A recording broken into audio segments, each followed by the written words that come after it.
ശരി, നമ്മളൊരു അപകട വാർത്തയിലേക്ക് പോവുകയാണ് അല്ലേ? കഴിഞ്ഞ ദിവസം മുതൽ നമ്മൾ ഓരോ അപകടങ്ങളെ സംസാരിച്ചുകൊണ്ടിരിക്കുകയാണ്.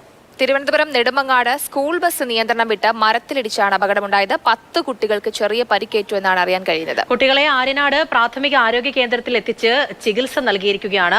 അമൃത കൈരളി ഇംഗ്ലീഷ് മീഡിയം സ്കൂളിലെ ബസ്സാണ് അപകടത്തിൽപ്പെട്ടത്.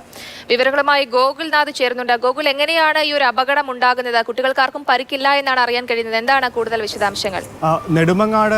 നെടുമങ്ങാട് ഭാഗത്തു നിന്ന് വീട്ടിലേക്ക് കുട്ടികളെ കൊണ്ടുപോവുകയായിരുന്ന അമൃത കൈരളി എന്ന സ്കൂളിന്റെ ബസ്സാണ് ഇപ്പോൾ അപകടത്തിൽപ്പെട്ടത്.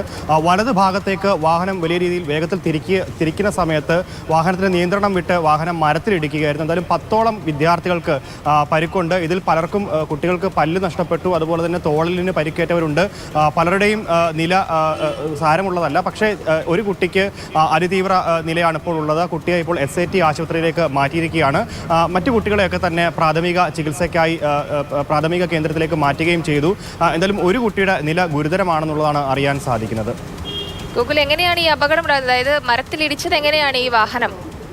വാഹനം വലതുവശത്തേക്ക് ബസ് തിരിയുകയായിരുന്നു. ഈ തിരിയുന്ന സമയത്ത് തൊട്ടപ്പുറത്തൂടെ മറ്റൊരു വാഹനം വരികയും ആ വാഹനത്തെ വെട്ടിക്കാൻ വേണ്ടിയുള്ള ശ്രമത്തിനിടയ്ക്കാണ് മരത്തിലേക്ക് ഇടിച്ചു കയറിയത്. ഈ ഇടിയുടെ ആഘാതത്തിലാണ് കുട്ടികൾക്ക് പരിക്കേറ്റത്. പല കുട്ടികളും വാഹനത്തിന് പുറത്തേക്ക് തെറിച്ചു വീണുവെന്നുള്ളതും അറിയാൻ സാധിക്കുന്നുണ്ട്. എന്തായാലും ഇവരൊക്കെ തന്നെ ഇപ്പോൾ നിലവിൽ ചികിത്സ തേടിയിട്ടുണ്ട്. വാഹനം പൂർണ്ണമായും, അതായത് വാഹനത്തിൻ്റെ മുൻഭാഗം പൂർണ്ണമായും മരത്തിലിടിച്ച് തകർന്ന നിലയിലാണ്.